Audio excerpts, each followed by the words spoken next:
قرآن مجید میں ہے ان اللہ لا یستحی من الحق، کہ اللہ تعالیٰ حق بات بیان کرنے سے حیا نہیں کرتے۔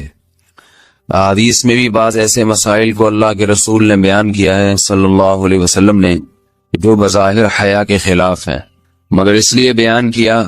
کہ اگر آپ صلی اللہ علیہ وسلم بیان نہ کرتے تو لوگ ان بے شرمی کے کاموں میں مبتلا ہو جاتے۔ اسی وجہ سے میں بھی یہ ہمت کر رہا ہوں کہ ایک اور ایسا گناہ جس میں لوگ مبتلا ہیں اور وہ ہے حیا کے خلاف،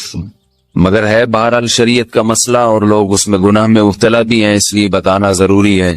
وہ یہ ہے کہ لوگ شادی کے بعد بھی آج کی نوجوان نسل زوجہ سے، بیوی سے غیر فطری طریقے سے ہم بستری کرتے ہیں۔ انٹرنیٹ پہ بیہودہ فلمیں دیکھتے ہیں تو جو چیز انگریزوں کی دیکھ رہے ہیں کہ ان کے کلچر آہستہ آہستہ میڈیا کے ذریعے ہمارے معاشرے میں بھی آ رہا ہے۔ اللہ کے رسول صلی اللہ علیہ وسلم نے لعنت فرمائی ہے، ایک روایت میں ہے کہ اللہ اس کی طرف دیکھے گا نہیں کہ جو اپنی زوجہ سے پچھلے راستے سے ہم بستری کرے گا۔ یہ بیماری بھی، یہ گندگی بھی لوگوں میں پھیلتی جا رہی ہے، خاص طور پہ جن کو لڑکوں سے بدفعلی کی عادت پڑ جائے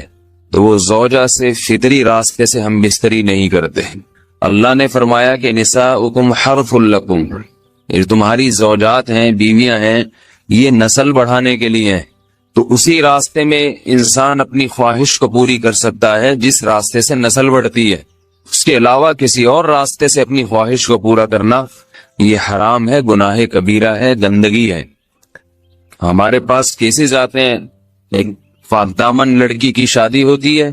لڑکا بھی بظاہر بڑا نیک، لیکن کیا ہے، لڑکا چونکہ ٹھرکی ہوتا ہے، شہوت کا درندہ ہوتا ہے، تو وہ یہ نہیں دیکھتا کہ میں اپنی بری خواہش مٹانے کے لیے میں اپنی زوجہ کو غیر فطری طریقے پر مجبور کیسے کر سکتا ہوں، تو مجبور کرتا ہے پھر اپنی بیوی کو۔ اس میں جو عورتیں زیادہ پاک دامن نہیں ہو، نیک نہ ہو، یا ان کو یہ ڈر ہو کہ طلاق ہو گئی تو ہم کہاں جائیں گے، وہ پھر اپنے شوہر کے ساتھ اسی غیر فطری طریقے پر آمادہ ہو جاتی ہیں، اور اس کا عذاب اور اس کا وبال یہ ہوتا ہے کہ کچھ دنوں میں ان کو بھی اسی کی لت پڑ جاتی ہے۔ انسان جب بھی کوئی غیر فطری راستہ اختیار کرتا ہے، آخرت کا عذاب تو بعد میں، دنیا کا عذاب یہ آتا ہے کہ پھر اس کو لذت فطرت میں آتی نہیں ہے، تو جو راستہ اللہ نے رکھا ہے اس میں اس کو لذت نہیں آئے گی، وہ گندگی میں ہی گھسنے کی کوشش کرے گا، اس کی بھی فطرت خراب ہو جاتی ہے، اور جس کے ساتھ یہ بدفعلی کی جائے اس کی بھی فطرت خراب ہو جاتی ہے، وہ بھی پھر کسی کے قابل نہیں رہتے۔ تو اپنے جان پر رحم کرنا چاہیے۔ ہم انسان ہیں، ہم درندے نہیں ہیں، ہم گھوڑے نہیں ہیں، ہم گدھے نہیں ہیں، ہم جانور نہیں ہیں، ہم انگریز نہیں ہیں۔ انگریز نے تو حیا اور شرم کی تمام حدود کو توڑ دیا ہے، وہ تو درندے بن چکے ہیں۔ ہم تو درندے نہیں ہیں، ہم تو حلال کھاتے ہیں، پاک صاف رہنے کی کوشش کرتے ہیں، تو ہم ان کی جو کلچر دیکھ دیکھ کے ہم ویسے درندے بننے کی کوشش کیوں کریں؟ تو یہ بہت بڑا وبال ہے، بہت بڑی برائی ہے جو ہمارے معاشرے میں آہستہ آہستہ جڑ پکڑتی جا رہی ہے، اور اس سے بیماریاں بھی پھیلتی ہیں۔ غیر فطری طریقہ ہے، بیماریاں بھی پھیلتی۔ ایسے کیسز آتے ہیں کہ جناب وہ مرد مجبور کر رہا ہے بیوی کو،